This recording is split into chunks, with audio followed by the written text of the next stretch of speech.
నమస్తే. నేను మీ జర్నలిస్ట్ రవిచంద్ర.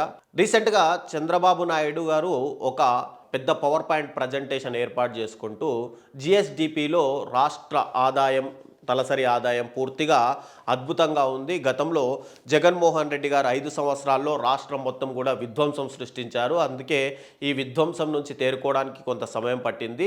రాష్ట్రం ఒక బీహార్‌గా, శ్రీలంకగా లేదంటే ఇతర వెనకబడిన దేశాలుగా మారకుండా కూటమి ప్రభుత్వం దీన్ని రాష్ట్రాన్ని మొత్తం కూడా కాపాడింది అని చెప్పి ఆయన ఒక పెద్ద పవర్ పాయింట్ ప్రజెంటేషన్ ఏర్పాటు చేస్తూ ప్రజలకందరికీ కూడా చెప్పే ప్రయత్నాలు చేశారు. అయితే ఇక్కడ ప్రజల్లో ఒక రకమైనటువంటి ప్రశ్న తలెత్తుతుంది. ఏందంటే జీఎస్‌డీపీ తలసరి ఆదాయం ఇవన్నీ కూడా పెరిగాయి అని చెప్పి చంద్రబాబు నాయుడు చెప్తున్నారు. మరి 2,60,000 కోట్ల రూపాయల అప్పు ఎలా తేగలిగారు? తలసరి ఆదాయం పెరిగినప్పుడు అప్పు తేవాల్సిన అవసరం లేదు కదా! మరి 2,60,000 కోట్ల రూపాయల అప్పు ఎందుకు తీసుకొచ్చారు అనేది మొదటి ప్రశ్న. అయితే ఇక్కడ జీఎస్‌డీపీ పెరిగింది అని చెప్పి గణాంకాల్లో చెప్తున్నటువంటి చంద్రబాబు నాయుడు అటు కేంద్ర ప్రభుత్వం నుండి రావాల్సినటువంటి గ్రాంట్లు అవి కూడా రాకుండా చేసుకుంటున్నారు ఆంధ్రప్రదేశ్ రాష్ట్రానికి. ఎందుకంటే ఇప్పుడు ఆంధ్రప్రదేశ్ రాష్ట్రము, బీహారు 2 ఈక్వల్ పొజిషన్‌లో ఉన్నాయని అనుకుందాం.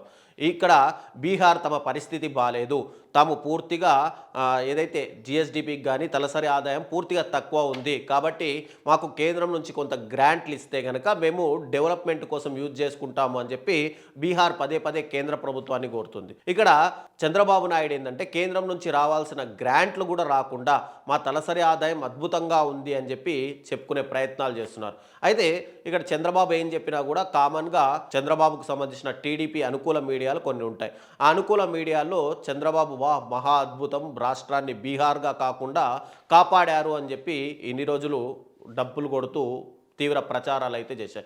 కానీ ఇప్పుడు ప్రజల నుంచి వ్యతిరేకత వస్తుంది అని చెప్పి గమనించినటువంటి కొన్ని పత్రికలు మాత్రం చంద్రబాబు నాయుడిని అగెనెస్ట్‌గా కాకుండా చంద్రబాబు నాయుడిని ఇరకాటంలో పెట్టే విధంగా కొన్ని వార్తలు అయితే ప్రచురిస్తున్నారు. దాంట్లో చూసుకుంటే కనుక ప్రముఖ దినపత్రికలో అటు టీడీపీ అనుకూల పత్రికలోనే ఒక వార్త వచ్చింది. ఈ వార్త ఒక సంచలనం అనే చెప్పుకోవాలి. ఏందంటే ఏం బాగున్నామని ఎక్కడ తగ్గాలో తెలియకుండా గణాంకాలున్నాయి అని చెప్పి వీళ్ళే ఒక పత్రికలో ఇవి రాశారు. జీఎస్‌డీపీ తలసరి ఆదాయంలో తగ్గేదేలే అని చెప్పుకుంటున్నాం. అసలు కష్టాలను దాచి కాగితాలపై గొప్పలు చెప్పుకుంటున్నాం. దీంతో కేంద్ర పన్నుల వాటాలో భారీగా కోత. మనం ఇందాక మాట్లాడుకున్నట్టుగా ఏదైతే మాకు తలసరి ఆదాయం జీఎస్‌డీపీ భారీగా ఉందని చెప్పుకుంటున్నాను. మరి కేంద్రం నుంచి వాటాలు ఎందుకు ఇస్తారు? కామన్‌గా బాలేనప్పుడు కదా వాటాలు ఇవ్వాలి. మీరు బాగున్నామని మీరే పవర్ పాయింట్ ప్రజెంటేషన్‌లో పెట్టుకొని చెప్తున్నారు కదా! ఇక మేము వాటాలు ఇవ్వాల్సిన అవసరం ఏముంటుంది అని చెప్పి ఖచ్చితంగా కేంద్రం ప్రశ్నిస్తుంది కదా! ఇక రెవెన్యూ లోటు, గ్రాంట్లలోనూ నష్టమే. కేవలం అప్పుల కోసమే జీఎస్‌డీపీకి రెక్కలు అని చెప్పి ఆ మీడియా పత్రికల్లోనే రాశారు. అప్పుల కోసం కేవలం అంటే 2,60,000 కోట్ల రూపాయల అప్పులు తెచ్చారు. ఇక మళ్ళీ 70,000 అప్పులు ఏదో తెస్తున్నారని వింటున్నాం. తర్వాత అమరావతి రాజధాని మీద 1,00,000 కోట్ల రూపాయల అప్పులు తీసుకొస్తారు.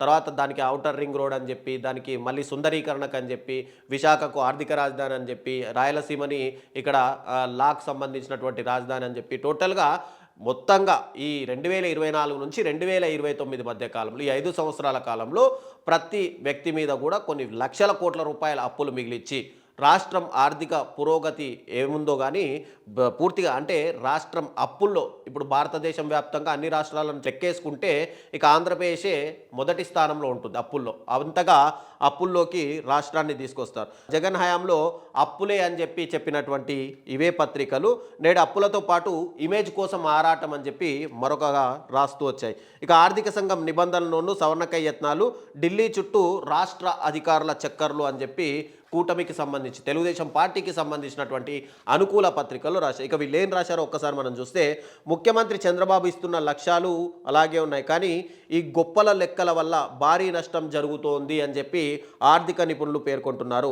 రాష్ట్రానికి రావాల్సిన గ్రాంట్లను గండిపడుతోందని చెప్పి ఉదాహరణకు ఈ ఏడాది కేంద్రం పన్నుల్లో వాటాగా రాష్ట్రానికి 7,500 కోట్లు వచ్చాయి. అదే సమయంలో బీహార్కు 17,500 కోట్లు వెళ్ళాయి. అవును, కామన్గానే వెళ్తాయి కదా. ఇప్పుడు రాష్ట్రం బాగుంది అంటే ఎందుకు ఇస్తాయి గ్రాంట్లు కేంద్రం మాత్రము? ఆంధ్రప్రదేశ్ రాష్ట్రం అద్భుతంగా ఉంది అని చెప్పి ముఖ్యమంత్రి స్థాయి వ్యక్తే చెప్తున్నారు కాబట్టి 7,500 కోట్ల రూపాయలు మాత్రమే గ్రాంట్ల రూపంలో వచ్చాయి. అంటే సంవత్సరానికి 10,000 కోట్లు ఇక్కడ ఎక్కువ అని చెప్పి రాష్ట్ర ప్రభుత్వ గణాంకాల ప్రకారం మన జీఎస్‌డీపీ వృద్ధి రేటు వెలిగిపోతుంది. కాబట్టి కేంద్ర పన్నుల్లో వాటా కూడా తక్కువగా వస్తుంది. నిజానికి ఏపీ అప్పులు ఖర్చులు బీహార్ కంటే తక్కువేమీ లేవు. ఇక్కడ గుర్తుంచుకోవాల్సిన పాయింట్ ఇదే పత్రికలో రాశారు. ఎక్కడ అంటే బీహార్కి ఏపీకి అప్పుల విషయంలో సేమ్ ఖర్చులు కానీ అప్పులు కానీ ఒకే విధంగా ఉన్నాయి. అయినప్పటికీ పన్నుల్లో వాటా ఉత్తరాది రాష్ట్రాలకు వచ్చిన స్థాయిలో రావడం లేదు. దీనికి కారణం కాగితాలపై మాత్రమే పెరుగుతున్న ఏపీ జిఎస్డిపి తలసరి ఆదాయమే. ఎస్, 100% ఇది ఒప్పుకోవాల్సిన విషయం. ఇక ఇలాంటి పద్ధతి మార్చుకోవాలి అని చెప్పి అదే పత్రిక అటు చంద్రబాబు నాయుడిని ప్రభుత్వాన్ని హెచ్చరిస్తూ మెయిన్ హెడ్లైన్స్ అయితే ఈరోజు రాశారు.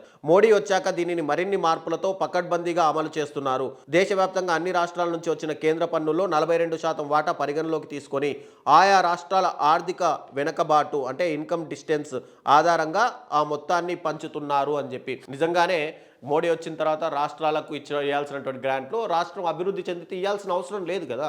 అలాగే గతంలో జగన్మోహన్ రెడ్డి గారు ప్రభుత్వం ఉన్నప్పుడు 2019 నుంచి 24 కాలంలో కేంద్రం నుంచి రావాల్సిన గ్రాంట్లన్నీ కూడా ఆయన తెప్పించుకోగలిగారు. ఇప్పుడు కూటమి ప్రభుత్వం ఒక మెయిన్ అలయన్స్లో ఉన్నారు అక్కడ కేంద్రంతో కూడా. చంద్రబాబు నాయుడు చెప్తే చేయాల్సిన పరిస్థితి కేంద్రానికి ఉంది. కానీ ఇక్కడ చంద్రబాబు నాయుడు మాత్రం మేము అద్భుతంగా ఉన్నాం, రాష్ట్ర ఆర్థిక పరిస్థితి అద్భుతంగా ఉంది, గత 5 సంవత్సరాల కంటే ఈ 18 నెలల కాలంలోనే జిఎస్డిపి పెరిగింది అని చెప్పి పదే పదే పవర్ పాయింట్ ప్రజెంటేషన్లు ఇస్తున్నారు. కాబట్టి ఇక్కడ కేంద్రమైనా ఖచ్చితంగా అదే చేస్తుంది. మీ ఆర్థిక పరిస్థితి బాగున్నప్పుడు మేము ఇవ్వాల్సిన అవసరం లేదు కదా అని. ఈ ఎల్లో మీడియా పత్రికలకు ఈ విషయం అర్థమైంది. రాష్ట్ర ప్రజలు వ్యతిరేకిస్తున్నారు. కాబట్టి ఇప్పటికైనా మనము నిజాలను రాయకపోతే రాబోయే రోజుల్లో మనకు కూడా పుట్టగతలు ఉండవు అనే విషయంగా వాళ్ళు కూడా ఇప్పుడిప్పుడే అటు చంద్రబాబుకు ఒక రకంగా పేపర్లో మద్దతు ఇస్తూనే ఇటు రాష్ట్ర ఆర్థిక పరిస్థితి బాలేదు ఈ 18 నెలల కాలంలో అని చెప్పి రాసే ప్రయత్నాలు చేశారు. ఇది చంద్రబాబుకు కానీ కూటమి ప్రభుత్వానికి కానీ ఒక హెచ్చరిక లాంటిదే అని చెప్పుకోవాలి.